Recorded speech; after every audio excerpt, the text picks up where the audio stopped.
Damn, I messed up. We gotta go bald, fam. Oh shit! Hello everyone, it is I, the guy who got popular off making a video off that one FNAF game, bringing you all another Tokyo Revengers video.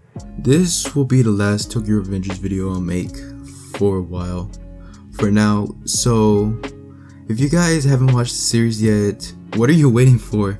Honestly, as much as I love to be paid by AdSense for you watching my videos, it makes no sense why you're watching this one.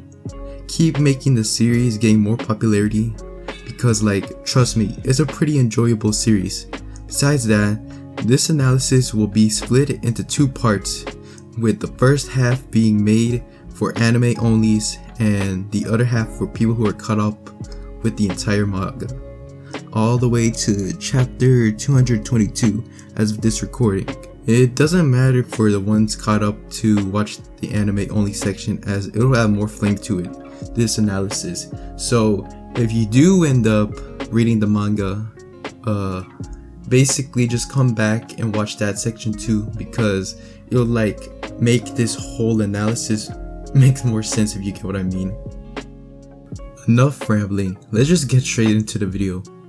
Now, when you think of the overall main antagonist of Tokyo Revengers, who do you think?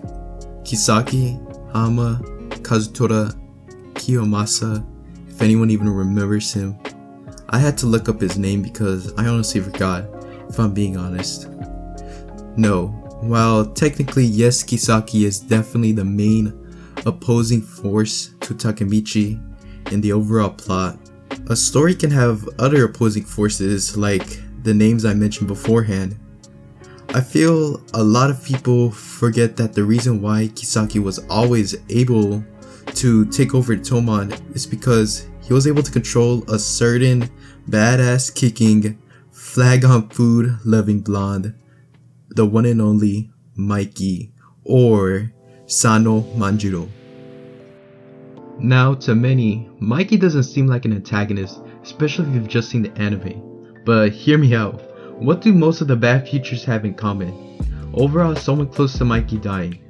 As of now, for the anime, Draken and Baji are people close to Mikey that have died in a previous future, leading to Mikey choosing to disregard everything Tomon stand for and to turn into a crime organization with Kisaki. Now, you may be like, of course, dumbass, you don't have to baby us about the plot, just get to the point. Well, if it hasn't been obvious, Mikey losing his control is technically the reason for all of the main conflicts happening in the series, even if you disregard Kisaki being involved. There's a reason why in episode 2, Naoto suggests just taking out Mikey instead of trying to turn him good, as yes, it would have made things simple and overall a guaranteed good future. From just seeing Mikey's actions, he has an overall energetic and cool personality, but he's because he has the people around him allow him to feel that. Taking those people away will make Mikey's purpose of being happy, will take away the shackles that were keeping him from unleashing this full-on beast to be doing whatever he wants, and this of course turns him into a life of crime with Kisaki right next to him, doing everything just as planned. It's mainly why after Draken survives, Mikey shows a relieved and calm face to everything, to everyone around him in the hospital.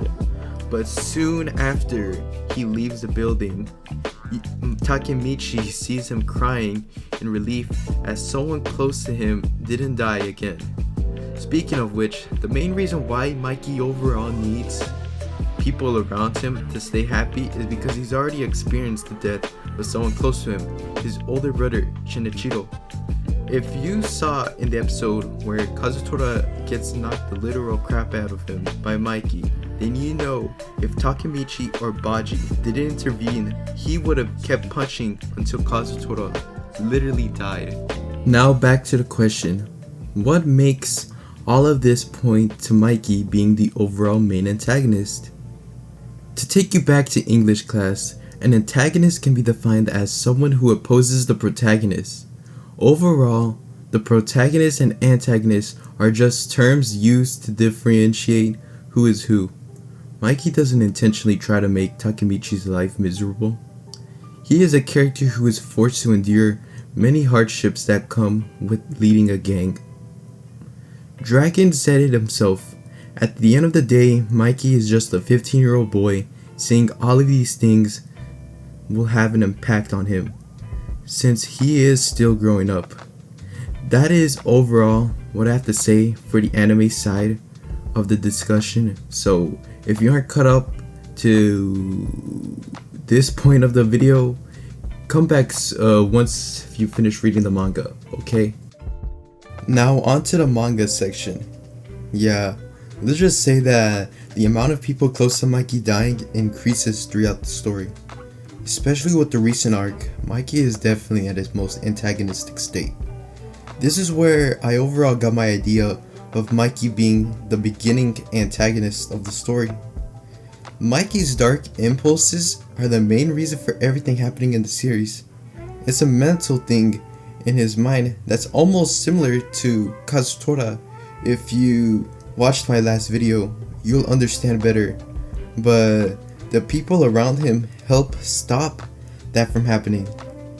The most people that are around him, Mikey is overall fine and dandy, but the more people he loses, the more he loses control over his dark impulses.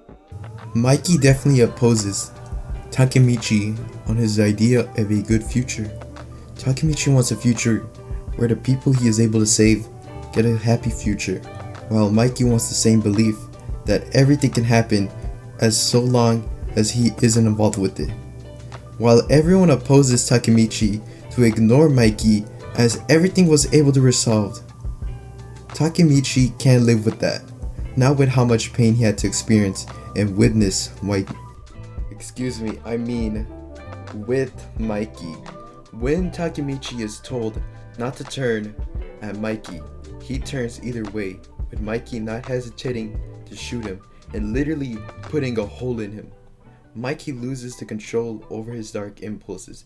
He has no remorse for people. That's what he'd like you to think. He then goes on top of the building, willing to risk his own life, falling down until one person comes to save him. That is Takemichi himself, literally on the blink of death, still willing to save someone like Mikey after what he did just a few minutes ago. Mikey wants us to believe he'll do it, but inside, he's sad and wants to be saved, leading to an unexpected time leap, causing Takemichi instead to go back 10 years into the past, instead of 12 years into the past. Overall, Mikey's dark impulses are the actual antagonist of the series, but it's basically just Mikey. I feel as though Mikey has realized this before, but chooses to ignore it, leading to it getting worse and worse over time. It's not wrong to depend on people, but when it becomes a sort of parasitic relationship, that's when it becomes a problem. If we go at this time, recent chapter 222, although I recorded the script like a week ago, now it's chapter 223. Y'all know in chapter 222 we get more insight into Draken's past, about how as a kid he would lose fights and see the sky view after getting beaten up. He says he was able to find peace, but Mikey doesn't get to see this view.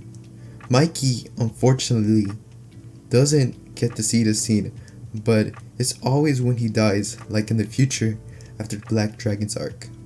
Think about it. When you've completed a game 100%, you'll get bored, right? Think of it similarly to Mikey. He's someone who was able to be at the top, but never experienced what it was like to lose. There have been many people that have been able to endure Mikey's attack, but he's always won against anyone that's gone against him, leading to him not being able to experience loss. He doesn't find peace. Overall, Mikey is a very well-written character, where I wish more people looked into instead of his good looks, but I can't really blame him. It's something that's surprisingly overlooked, as yes, Kiyosaki is the main antagonist, but Mikey is technically considered one as well, and the noticeability of it continues. Did I say continues? I mean, it continues each arc. Yes, Tokyo Revengers is about some 26-year-old man trying to save his old middle school girlfriend, but it's also about a man trying to save his friend from entering this darkness and to be able to get over hardships. This is the end of the video. Thank you.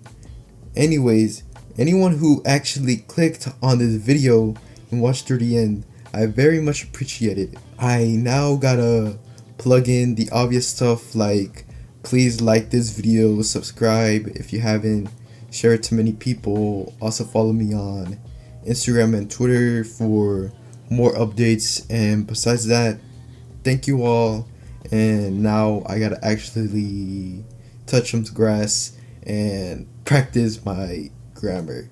Bye.